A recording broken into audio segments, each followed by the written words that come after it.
What's going on, guys? This is Alignment First. Michael Anders here with Hannah Chapman, my homegirl, certified financial planner, entrepreneurial wealth coach. And we met through the Dream Team 100 container. Shout out to Sebastian Cruz and everybody that he has expanded my circle with through that container.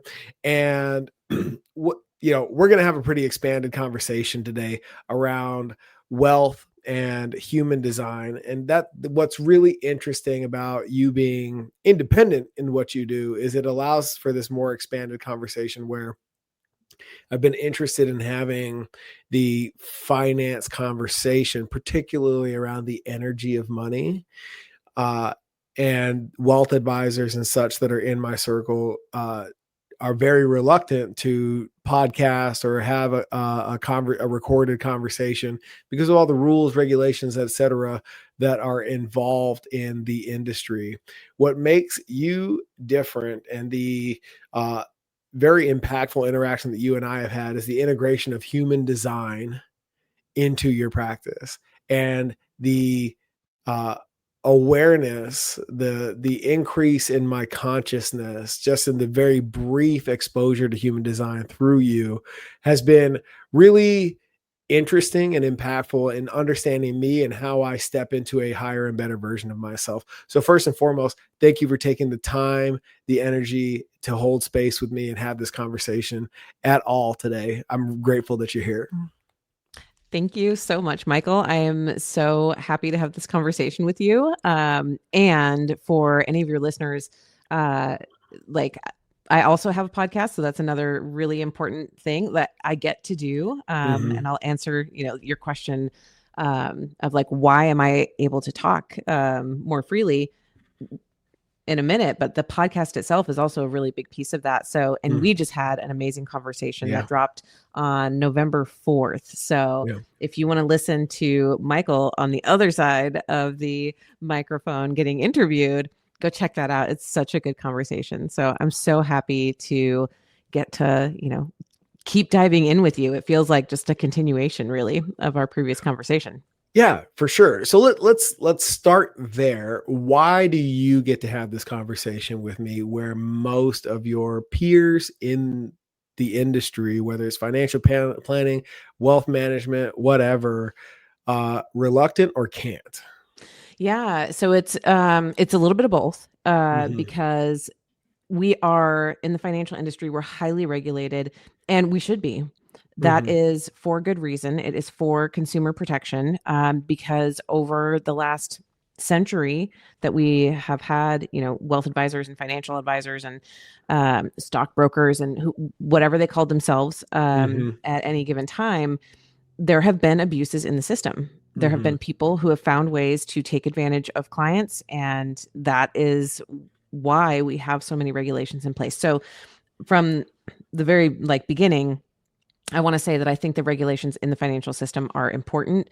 They are there to protect the consumer, and that is of utmost importance to me as a financial advisor. You'll see I'm a CFP as well, certified financial planner, which means I am a fiduciary. And a fiduciary, in case your listeners aren't quite sure what that means, it's a buzzword that's been floating around for a long time now, right? But what is a fiduciary? A fiduciary is someone who has to do what's in the client's best interest at all times. So no matter what, anything that I recommend, anything when I'm going through different strategies with clients, I am required to always give clients recommendations that are in their best interest, that are not, hey, this is the highest commission for me, or hey, over time, this is going to make me the most money. All of that is not even part of the discussion. It's what's best for my client. So that we take that as it is. The reason I'm allowed to talk and allowed to have the podcast and allowed to be on social media and literally truly be myself is because I'm independent. So I am independent, meaning I'm not attached to one of the large broker houses or wire houses or broker dealers. So, throw some names out there like Merrill Lynch or Edward Jones or Raymond James or Ameriprise, like these big names, right, that have literally tens of thousands of advisors. Mm-hmm. Well, when there are tens of thousands of advisors, your compliance box, you have to stay inside of it. It's like everything's a no to start, unless like you can say these words Mm-hmm. and you can stay in this box. Otherwise, we have to cut it. You can't say anything else. Mm-hmm. And that's typically what it is, right? At those big investment firms. And again, for good reason, because they have 10 or 15 or 20 or 30 or 50,000 advisors that they have to manage. Yeah. Instead, my brand is X Squared Wealth Planning.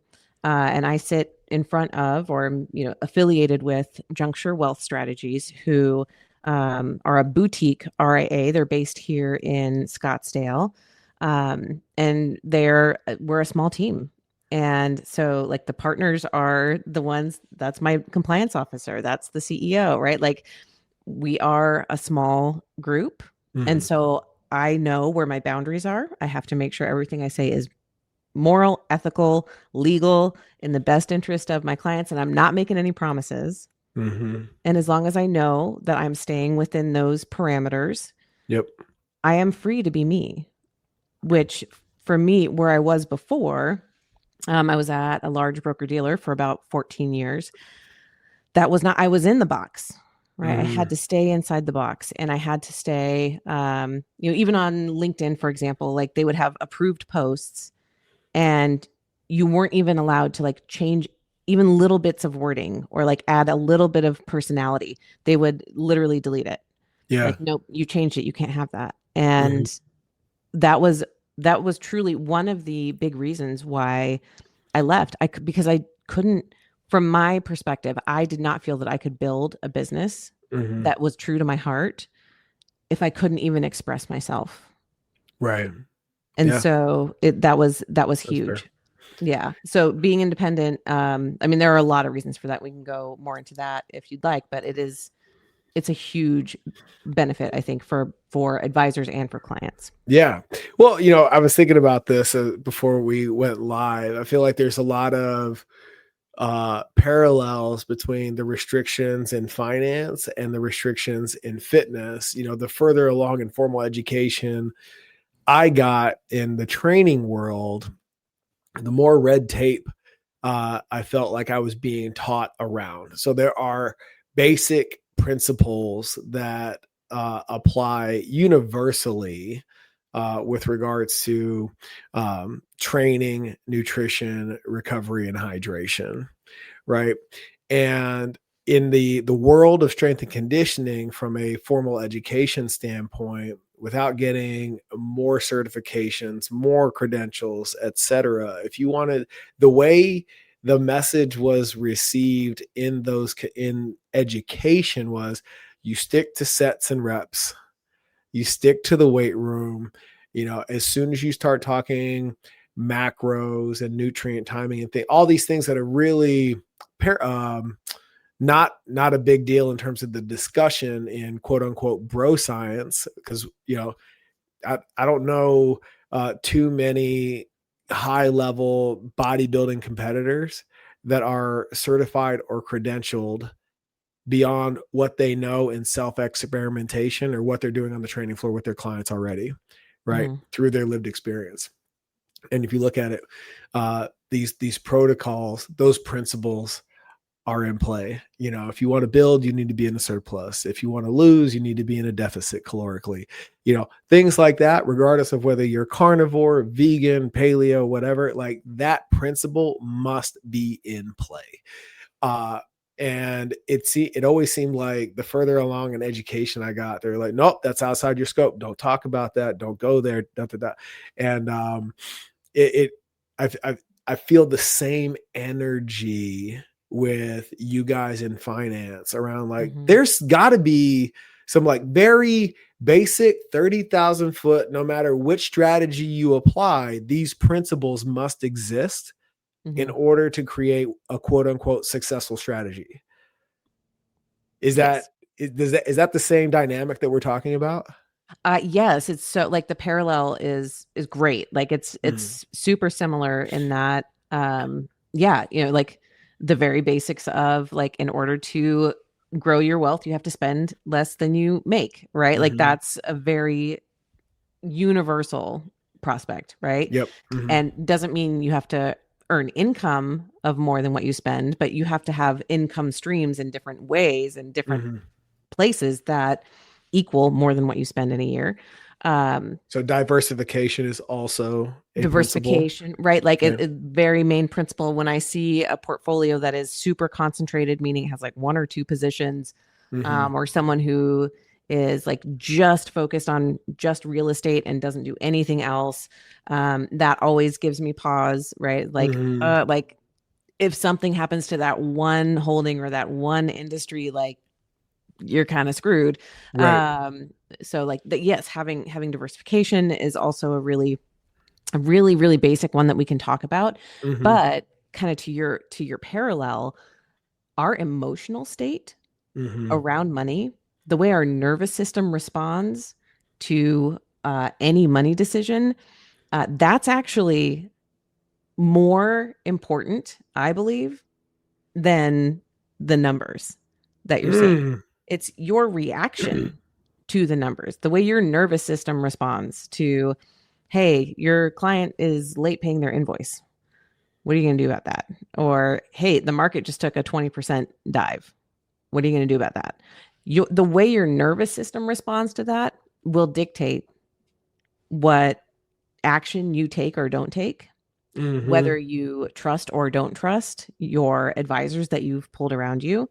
Um, and then that has a very, very real knock on effects for your long term wealth and your long term wealth building and your long term success of your own financial plan. And just like you were saying, like that's not something, again, like when I was at a big broker dealer, absolutely no way I would have been able to talk about human design or inner child healing or your emotional relationship to money in the way. Really? No, absolutely not. 0%. Not Hmm. publicly anyway. Sure, sure. The that's so interesting because to your point, when you're talking about something that is customized, that takes the individual into consideration, being a fiduciary, I feel like subjective as those metrics are, for your emotional response to your emotional relationship with money, that's very subjective. I think we can objectively say that. Um, how's that not part of the conversation? It's crazy, Michael. I'm like, Because I feel like that falls into the conversation. I'm just speaking from my lived experience here. Part of like your quote unquote risk tolerance is really that emotional thing is what we're really talking about. 100%. Okay. 100%. And so, I mean, they try to get to it that way. But what is the Uh-huh. risk tolerance question actually asking? It's asking if your portfolio drops 10%, Hmm. is that going to be okay? If your portfolio drops 15%, if it drops 20%. So what we're literally all we're measuring is what's your tolerance for your portfolio literally dropping, Hmm. and how resilient are you going to be? How, like, when are you going to freak out and pull the trigger of like, I have to go to cash? Yeah. What's that point going to be? And then Hmm. we can create the portfolio that matches with that risk tolerance. So if you say, if my portfolio drops 5%, I'm going to freak out. Hmm. That means you're only able to be in a very conservative portfolio Right. that's not going to move very much. And so when you're not willing to take on a little bit more of the risk, then the reward side is also very Hmm. limited. Yeah. But what's also true, and this is where the actual emotional work comes in, because Hmm. for most people, when you see it on a page and it says, well, would I be willing to risk a 20% loss if it means I'm also likely to gain 20 to 30% in any given year? Hmm. They're like, oh, yeah, of course. Like, I don't want that 5% loss, 5% gain. That's dumb. That's not enough. I want the big wins. Mm-hmm. And so they say that they're okay with the big swings in their portfolio because that's what's going to potentially get them to the higher gains as well. And as soon as they start seeing that, like, my portfolio is down 10, my portfolio is down 15, then the panic sets in. Mm-hmm. And that's when it's like, no, it's not okay. But then if you put them in a more conservative portfolio and say, Mm-hmm. okay, you didn't like those swings, we need to have you in something that isn't going to move as much. Then when the market is earning 20, 30% in a year and they're only up 8 or 10, then they're pissed. Mm-hmm. Why am I not keeping up? Well, because last time the market pulled back, you freaked out. Right. Yeah. And so you see how it's like Sure. it's so surface level. Mm-hmm. It's so surface level because it's talking about is the performance of your portfolio. Mm-hmm. And if all we stay at is if it's doing well, I'm doing great. If it's going negative, I'm really upset. And we just leave it at that, Mm-hmm. then you know this from being in a transformational coaching space, we're not actually addressing Mm-hmm. the fear that's underneath. Right. Mm-hmm. And in financial planning, we start to get there. I think there are other advisors who start to get there, who look at behavioral finance, for example. Okay. Um, and behavioral finance tells us a lot, right? It really does help us understand the psychology Mm-hmm. of what people are experiencing when they're, going through these ups and downs, or going through ups and downs in their career or with family. But I don't know about you, if you've ever done this, but if you've ever tried to tell someone, well, most people, I'm not most people. right? They get pissed. People get Yeah. so mad when you're like, well, it's really common. Most people do this when this happens. Every single person is like, well, not me. I have a specific situation. This is why I'm upset. It's all these all these factors. I Mm-hmm. I am not part of that Right. group of, just normal investors. Mm-hmm. When on the macro level, yes, they are. But when we just treat them like a statistic, and that's what it is, right? If we say behavioral finance says this is Mm-hmm. very common for you to experience, Yeah. that makes them feel like a statistic. Mm-hmm. And it's not, again, it's one, it lacks compassion and empathy. Two, it makes people feel not listened to. Yep. And I guess I just did two. Two makes people feel not listened to. And three, that's where if you can't meet them in that moment, Yeah. hold the space to like hear everything, hear the whole story Yeah. that's coming up, then you don't have the opportunity to go underneath the story. Mm-hmm. Right. And I call these money stories. That's one of the things that I work with people on is like, okay, let's actually like go one level deeper. Like, where's that coming from? Mm-hmm. What's the story underneath? It could be that their parent, their main wage earner parent lost their job when they were 10, Yep. right? And it colored their whole view of safety and security after that. Or like my parents, when I was little, they were building a business and we had almost no money and we were on food stamps. We had very little money security. And so that, that colored those are Mm-hmm. my money stories that I had to heal and overcome. Yeah. Um, but if we don't ever go underneath, then we don't actually heal the root cause of the problem. Yeah. So how do you do that? Because before we get to the healing, I want to talk about some of the spectrum of literature that's out there. You got the Dave Ramsey's, like, save every penny, debt is the enemy. Then you got the Robert Kiyosaki's of the world that are like, debt is your friend. Good dad, poor dad, rich dad, poor dad, Yeah. And then you have one of my favorites on the money conversation is The Richest Man in Babylon, because I feel like that one is so rich in principle, Mm. in the allegories it talks about. um then you can apply based on your emotional relationship with money which end of the spectrum you want to play on. The Dave Ramsey end, which is much more conservative and the Robert Kiyosaki. And maybe I'm speaking out of pocket. Maybe they're closer uh, uh, than I realize in terms of their philosophy around money. But are there books that you can point that you use to point people in the direction of that healing? Is that kind of where you start, or do you go straight to human design and go back out from there? So, okay, so you bring up some really good points. And just remind me, The Richest Man in Babylon, is that the one where they're talking about like different levels, like different colors of like where you're? Mm-mm. No, maybe that's a different one. In The Richest Man in Babylon, it literally, like, the narrative is like in biblical times, and it evolves from the barter system Mm, in terms of the stories that it tells, to not spending more than you make, living below your means. It really paints the picture as to those principles that we're talking about in terms of the attainment of abundance and wealth. okay. Yeah. So what's hilarious, truly hilarious to me, is that I will say upfront, I'm not a Dave Ramsey fan. Okay. Um, so because I find him to be out of integrity with Ooh, really? I Okay. do. I do with what he does versus what he says. Okay. And when those things are not in alignment, that is I'm out So from you there. can't say You get can't out of say you can't say get out of debt and it takes money to make money in the same breath.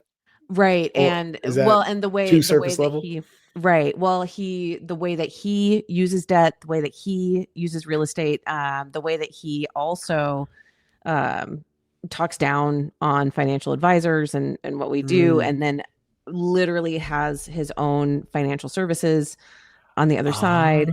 Right. okay. And so it's always like speaking out of two sides of his mouth here. Okay. Um, Interesting.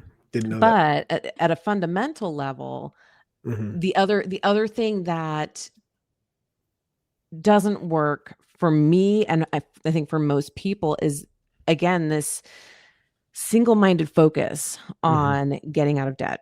Does that mean all debt is good debt? No, I don't believe that all debt is good debt. Um, but there are times in people's lives where Mhm. that's what you need. That's literally how you survived, right? And from taking on student loan debt, or starting a business and taking on debt for that, or buying a home and having a mortgage.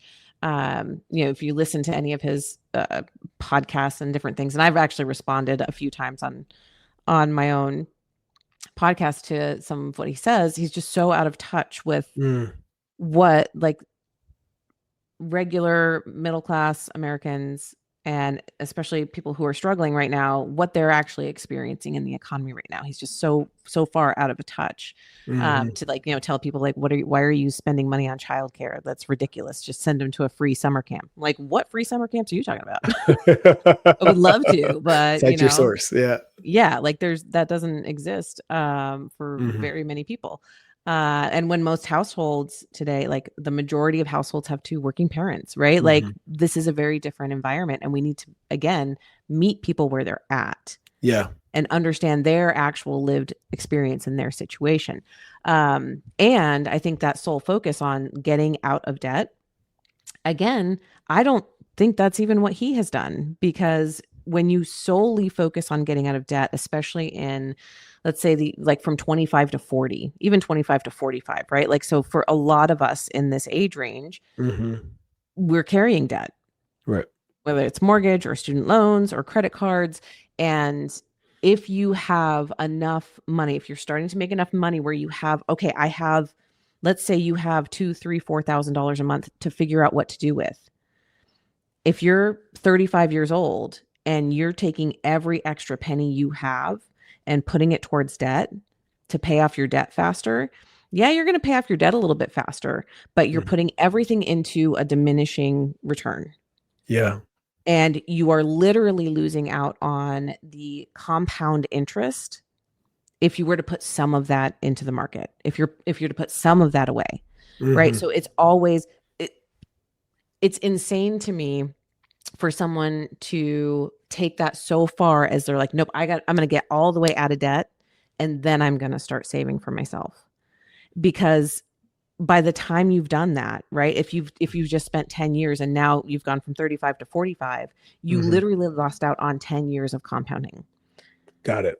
Which is humongous. If you were able to put if you had, say you have $4,000 a month and you put 3,000 towards debt and 1,000 for yourself, that $12,000 per year over 10 years, it's $120,000 saved, but it's at the end of 10 years, likely $250,000 to $300,000 or more.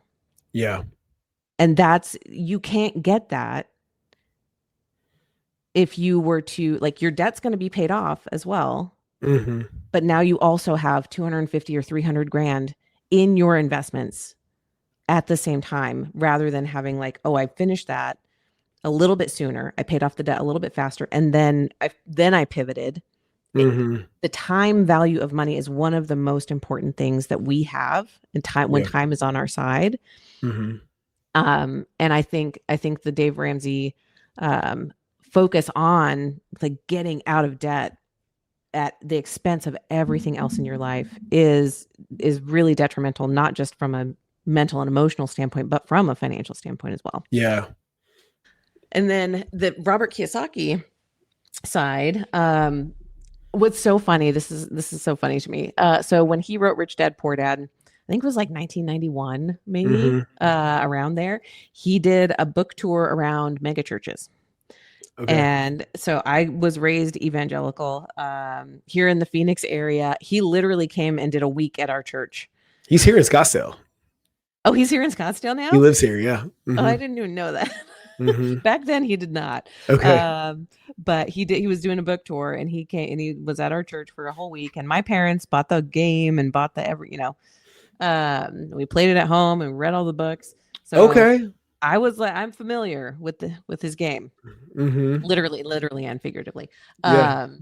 And it was so funny because when I must have been around 8 or 9 when he came through our church and we were playing the game and all this. And my parents were like, well, what are you going to do to make, earn income and have passive income and build blah, blah, blah later on. And at that time, I really wanted to be a teacher.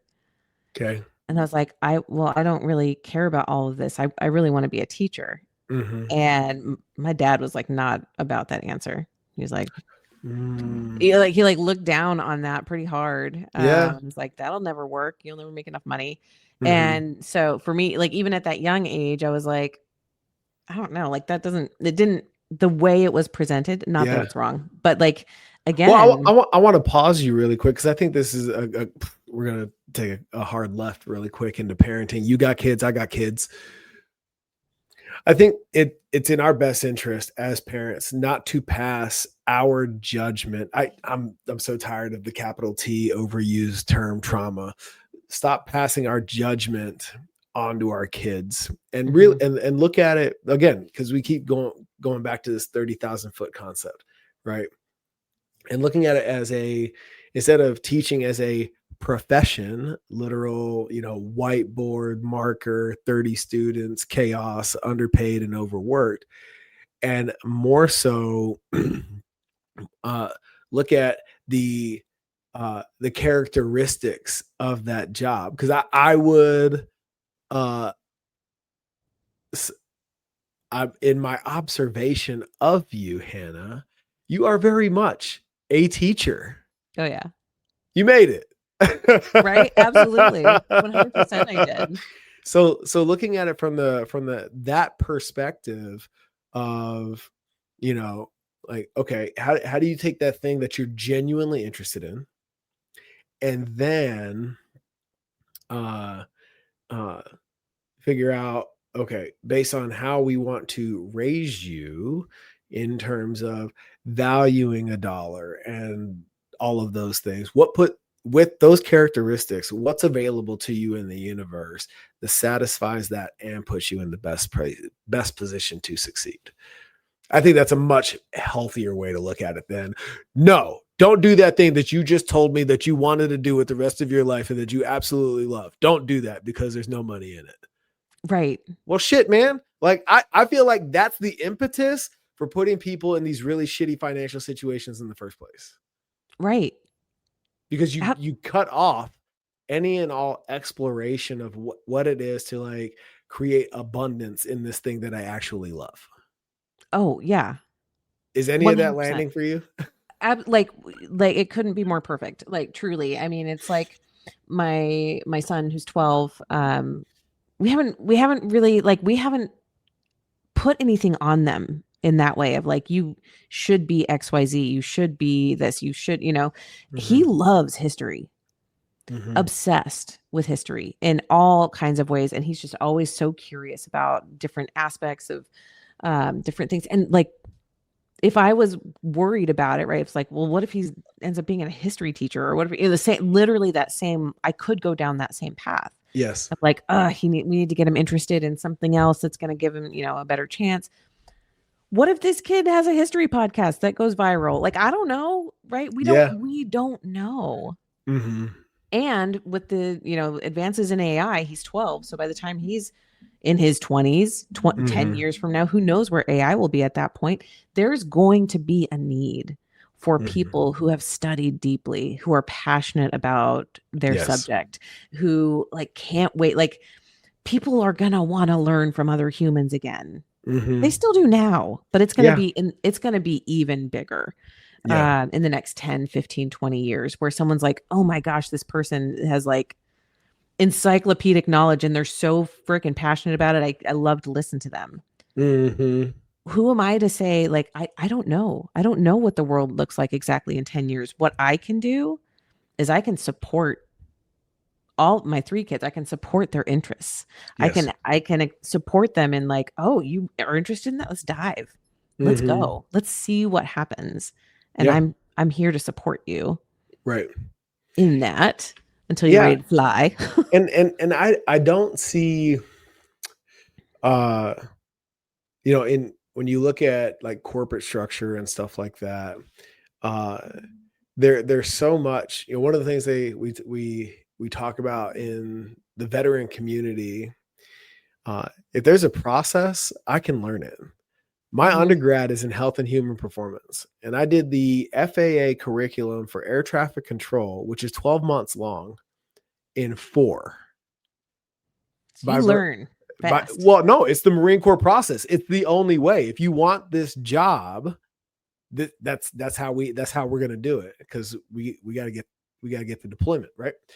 And so like that is a capacity that is, I'm not going to say that it's within all of us, but I will say that there is, that's not outside the realm of human potential, and to squash that and say, hey, nope, not for you.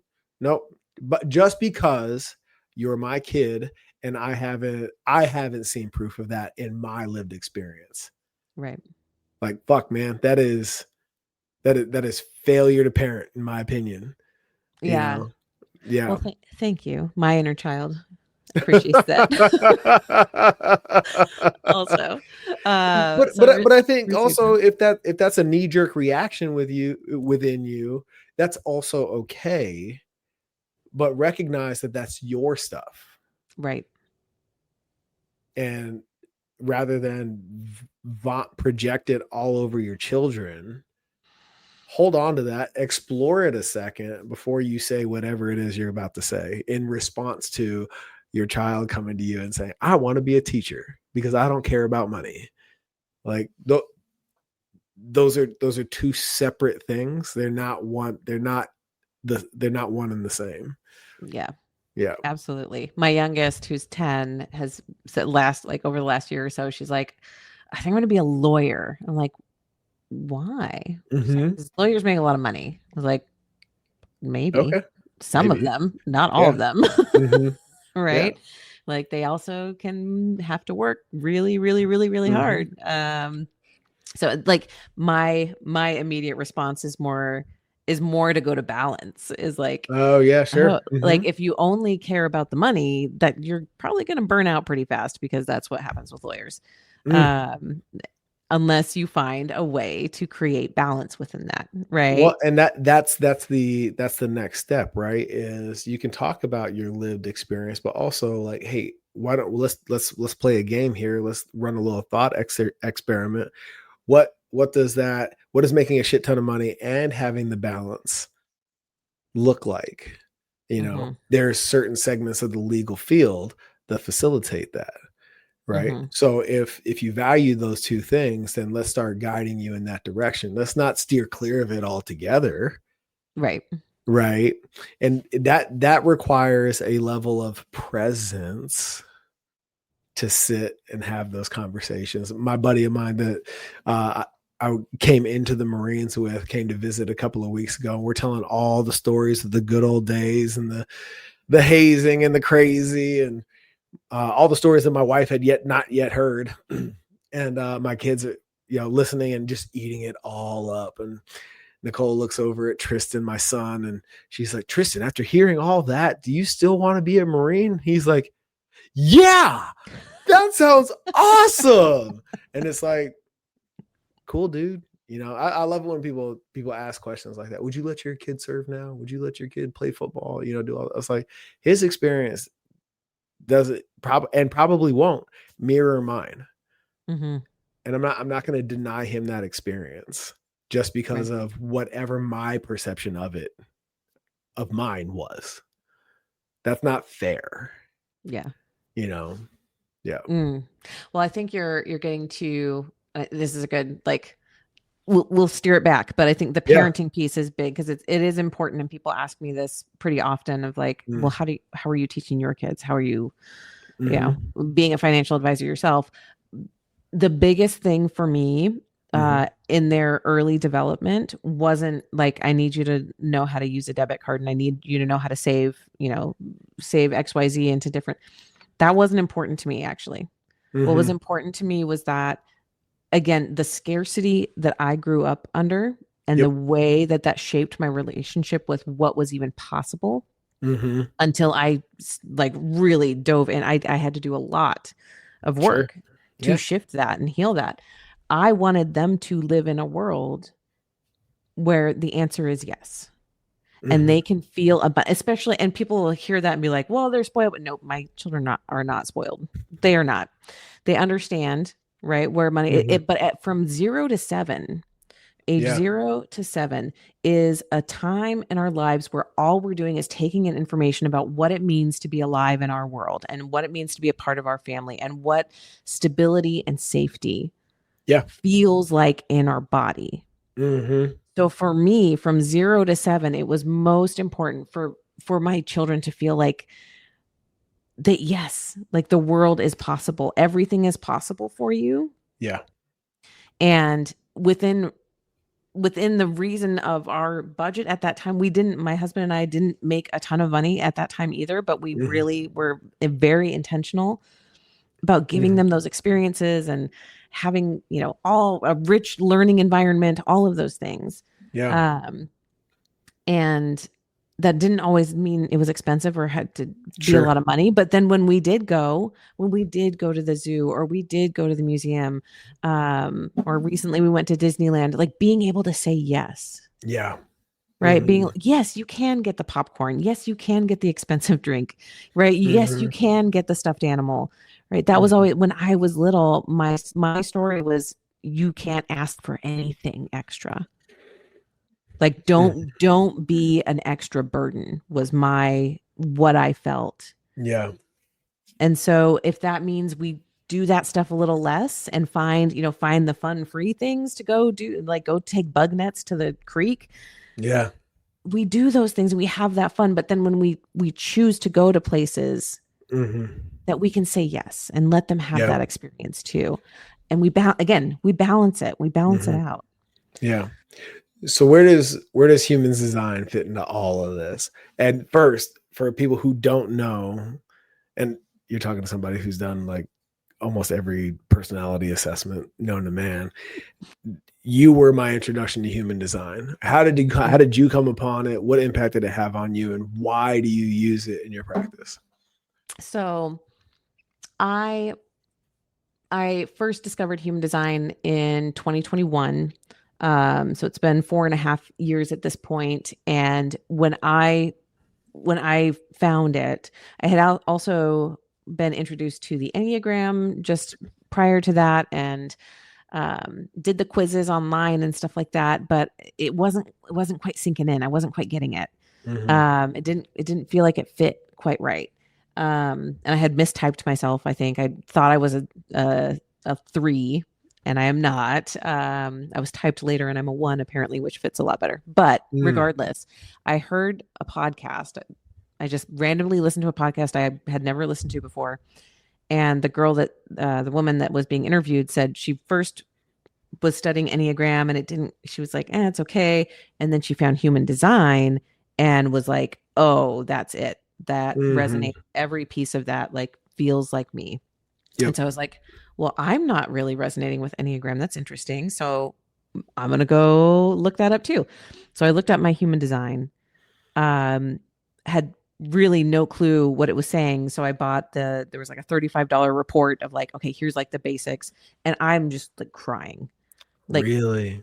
seeing myself reflected back to me Mm-hmm. so, so fully.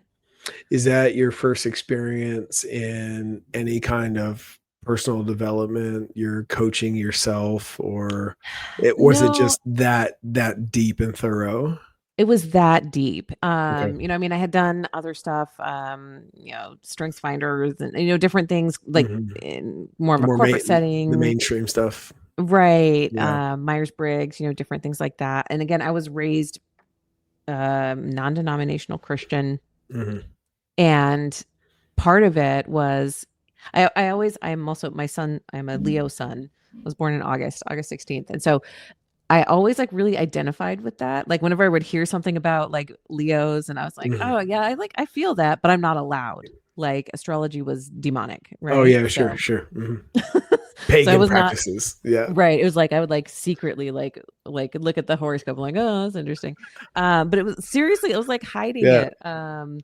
And so I didn't let myself like learn about that Mm-hmm. aspect of me until, I mean, was that uh I was 38, something Mm-hmm. like that, 37. And so, and then human design, it takes the astrological natal chart into account. Like that's part of it, but Mm-hmm. it also incorporates the chakra system. It incorporates the Kabbalistic tree of life. It incorporates the Chinese I Ching. So it's this whole like synthesis of these different systems, bringing it all together.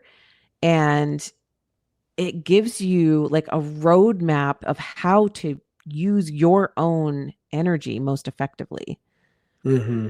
is the way that I like, that's the most succinct way I can say it. Like, what's your Sure. path of least resistance Yep. when you follow your true self? Mm-hmm. And I mean, because one of the things that you introduced me to in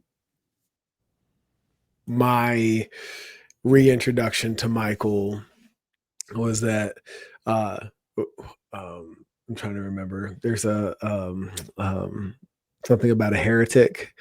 Uh Uh-huh. are Yeah, you you're the are you martyr pulling me up? heretic, right? Are you pulling me Yeah. up right Yeah. Oh, look, you're a now? 3-5. You're a martyr slash heretic is the 3-5 Yeah. It line designation. what you pulled out, and again, this is just us meeting. We've known each other for a couple of hours at this point. And you're like, oh yeah, you don't mind fucking it up. You'll just, you know, on to the next, and it'll be, the next one will be better, and the next one will be better, and the next will be better. And I was like, why do I feel so seen right now? Yes. It's that self-recognition. Yeah. I Mhm. feel seen. Yeah, And yeah. for me, a piece of it too was, oh, that's not wrong. Well, let's go there, because I feel like so much of our judgment of one another is through this lens of right and wrong, right? As opposed to just accepting you're more evenly paced versus sprint stop. You're more willing to put yourself out there and be that martyr heretic and mess up in front of everybody and present that you will live through this and it'll be okay on the other side. Like there are just some people that have a higher tolerance for that stuff than others. Mm-hmm. And it's not right or wrong, because obviously in the grand scheme of the universe, it takes all of these dynamics to make it go, right? Right. So how do we, in the conversation of differences, play in the arena of acceptance as opposed to judgment? So this is one of the, I'm going to tie this into how does this fit with, Mm-hmm. the financial planning and the wealth Yeah. planning piece and all of that too. What you're speaking to right now, I think, is one of the most important aspects about learning your human design is that, one, it helps you, like we said, it reflects you back to you, Mm-hmm. and it helps you see your gifts, where your energy shines out, but also where you receive energy from others. And what that usually looks like is like feeling like, oh, I'm doing something wrong, where your shoulds have been, where you're like, I'm not good enough, I don't measure up in this area, people say I should, so it shows us this blueprint of what we call the self and the not self. Mm-hmm. And the practice is to heal the not self so that Mm-hmm. you can be more of your unique self. So that you're Yeah. not, and in coaching, we talk about, where are you shoulding on yourself? Where are you doing all the things that you don't actually want to be doing, but you feel like you have to, whether that's in your business or in your marketing or at home or whatever, right? Like, so we Mm-hmm. talk about that in this self-reflective way, but not necessarily with the actual blueprint that says, hey, have you thought about these things Mm-hmm. specifically? Because your human design chart shows me this is where you're more susceptible to be conditioned by others. And this is where your energy is shining out and conditioning the people around you. And so when we talk about, especially in a relationship, so whether we're talking about, spouses, partners, romantic partners, or business partners, I work with a lot of couples where when they see their two different human designs, they're like, Mm-hmm. oh shit, oh, that's why you make decisions this way. And I have a different, we call it authority in human design. I have a different decision making authority. So I have to go with, when my gut says yes or no, like I know that that's right for me. But you over here, you have to go through this like process of feeling the ups and downs, doing the to-do list, or the pros and cons list rather. Mm-hmm. That's me and my husband, by the way, like literally. When I learned that about myself, that Mm-hmm. I am the gut knowing person, and Mm-hmm. he is the, I have to, well, did you think about this? Did you think about that? Why didn't you ask more questions? Right? Like I always took that for 20 years as him, why can't I trust myself? Why don't you trust me? And why don't you let me trust myself? Mm-hmm. And take that as injury and conditioning of like, oh, I should be thinking about my decisions more. Because Right. the truth is, yes, I've already considered most of that, and my gut knows yes or no. Right. My ability to process that list is faster. Yes.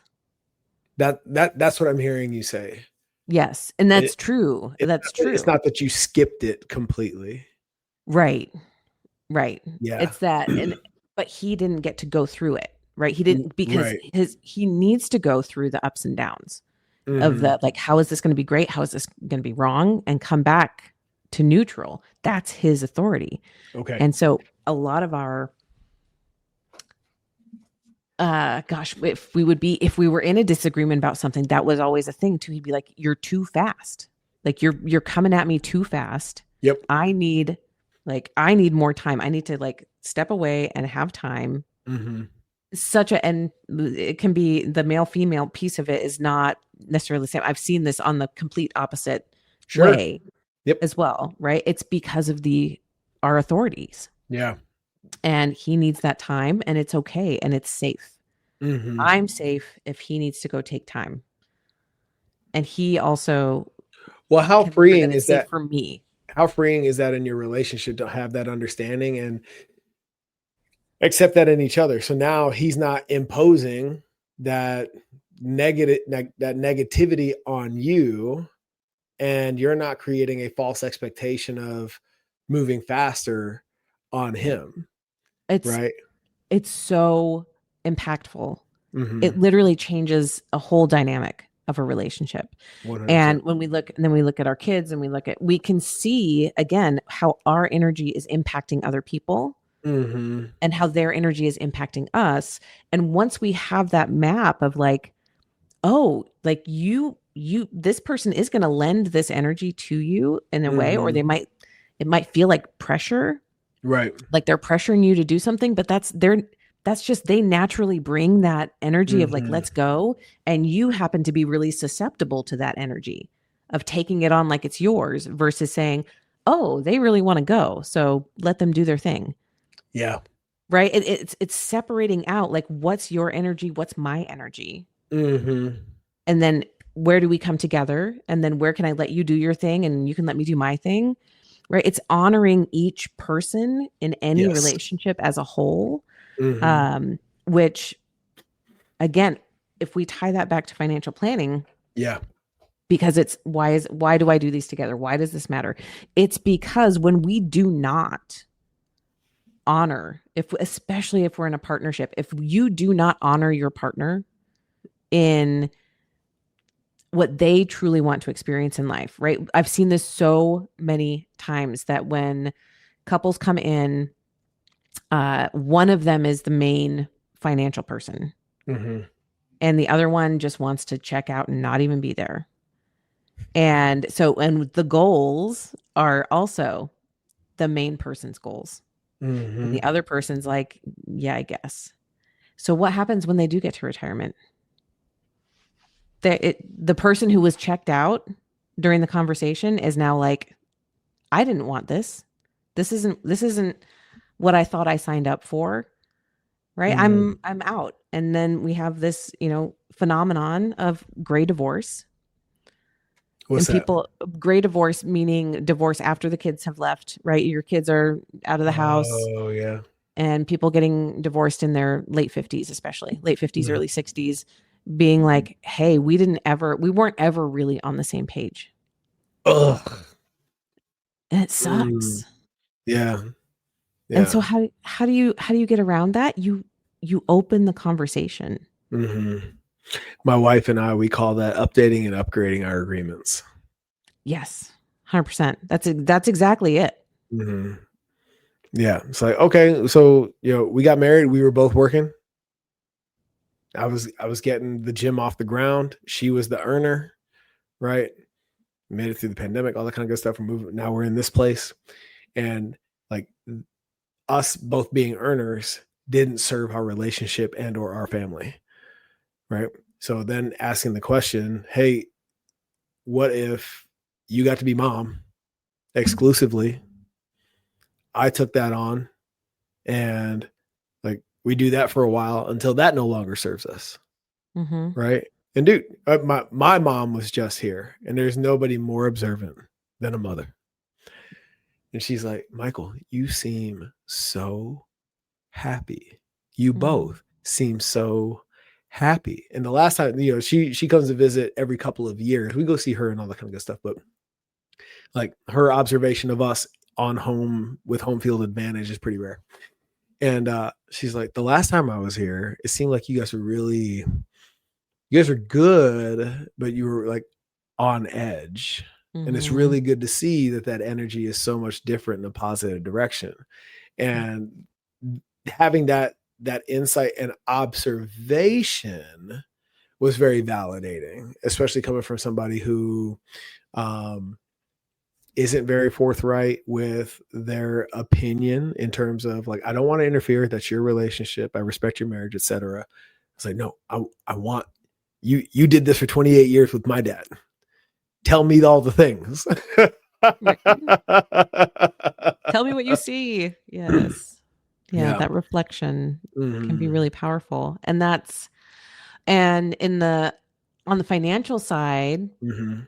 just one thing I would offer is like to stay in the conversation together still, Yeah. right? And Mhm. like, what are the ways that even if, one person is the main wage earner, that both people need to have financial autonomy in some ways, and Mhm. those agreements need to be like, hey, Yeah. this is how money works in our Mhm. relationship now. Yeah, and I think that's I love that because I think it's inevitable that one of you, especially if you're the one collecting the check predominantly, one of you is gonna be way more interested in this shit than the other. Hmm. I you tell me, is it more common to have that disparity of interest, or do you feel it more common that people are coming in 50-50?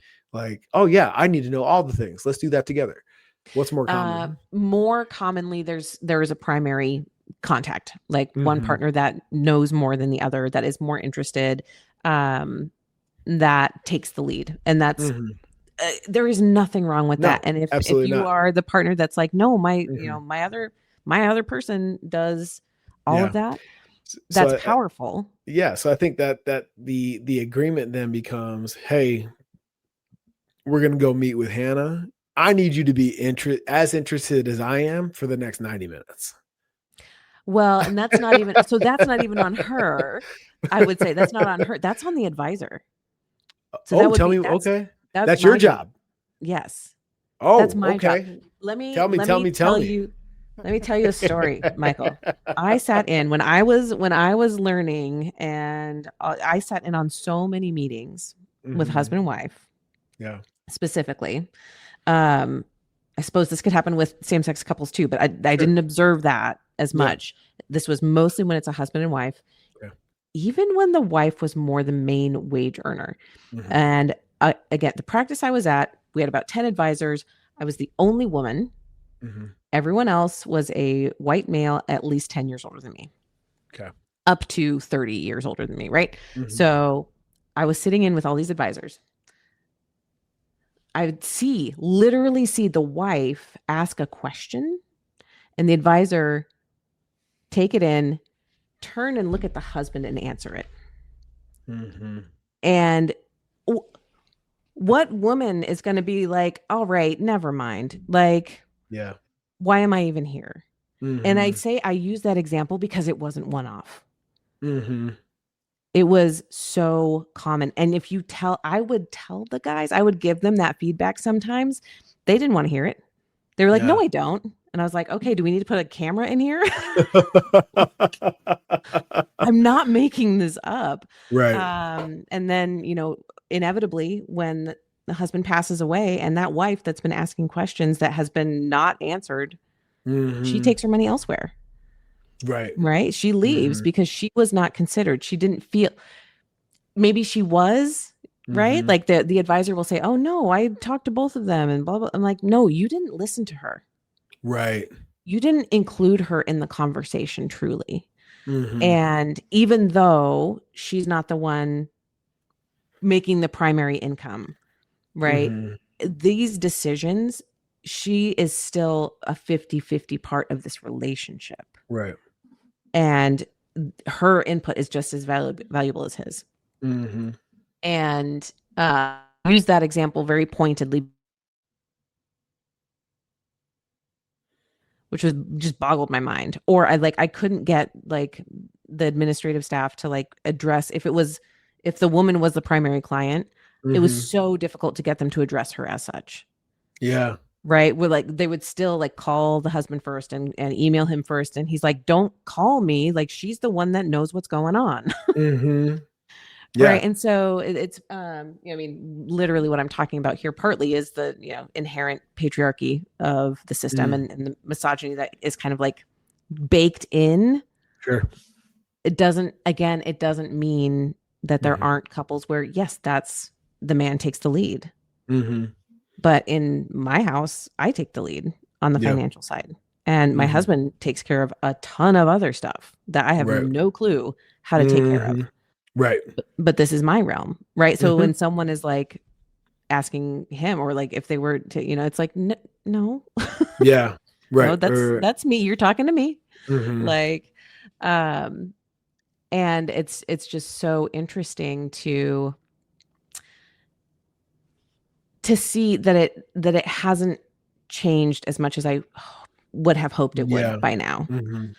So what I can do Mhm. is to be really intentional about that. And Yeah. even in my process, when I take in new clients, I have journaling pages to do, right? Of like, what is it that you want to experience? What does retirement even mean to you? Like as a concept, what does that look like? Mhm. Who are you sharing that with? Paint me the picture, right? So there's quite a few pages. And my instructions are, if you're in a couple, you do this is not group work. Okay. Do them separately. Yeah. No looking. Sure.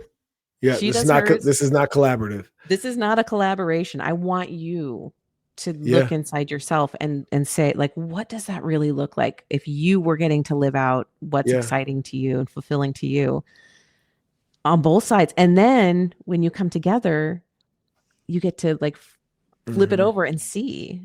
Does that come before or after human design with you? Before. Oh, okay. Kind of in tandem, I would say. That's before like more of a deep dive. Yep.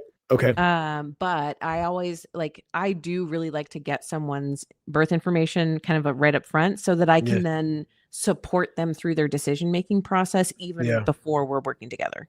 Cool. Right. So that it's like, if I know you're an emotional authority person who needs that time, like even if on our sales call, you're like, how do we get started? Let's go. I'm ready. My position is no, you need to go sleep on it. I want you to give me an answer tomorrow. This is not your full answer right now. Yeah. You need to sleep on it. You need to feel the wave. And if you have questions or concerns that come up in 24 hours, then you can send me those questions and Right. concerns. Mhm. But this full yes that you feel right now is just the high side of your emotional wave. And I need you to feel through more of it. Wow. But I wouldn't know that, right? Before, Yeah. right? I can take some cues, like I can sometimes feel it from Sure. like, Mhm. but if I can know beforehand, Mhm. for someone to have that be like, that's the baseline. Yeah. No, we almost never get sold to like that. I Nobody love it. wants to be sold to. They want to Right. buy things that they want to buy, right? Yeah. Mhm. But to not be like, hey, you need to Mhm. decide right now and let me overcome all your objections and I'm going to push till I get an answer. Yeah. That's what we're used to, right? Mhm. I don't do that. Um, Well, but yes. So anyway, that I might have a little bit of information Mhm. before we start, but this discovery process, that is usually one of the opening things Yeah. that I do with couples.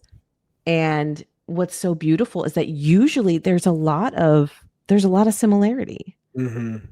But then there's going to be these differences that show up, or things that are important to one or the other, that's when we can be like, oh, how can we create a beautiful life Mm. for each of you? Yeah. Together. Right. Yeah. Damn. Hannah, you're amazing. I am beyond impressed with your process and your practice. Where can our listeners find you on all things finance and human design? Gosh, you can really check out the human design and finance side at X and then the numeral 2 wealth.com or x2wealthplanning.com. Either one works. That's my practice where we Mhm. really pull all of this together. So I invite you to go there. If this sparked this, like, oh, I don't know if that's right for me, but I really want to learn more. I'm super interested. There's a link right there on my calendar to get onto my calendar for a quick get to know you call, which is always my favorite. Like when I get Yeah. to like see someone and we get to like vibe and we can see. So I love that. And then you can also find me at the Expansive CEO podcast. And I absolutely, and Michael, I think this is the same for you. It's like, it's such a piece of my heart Yeah.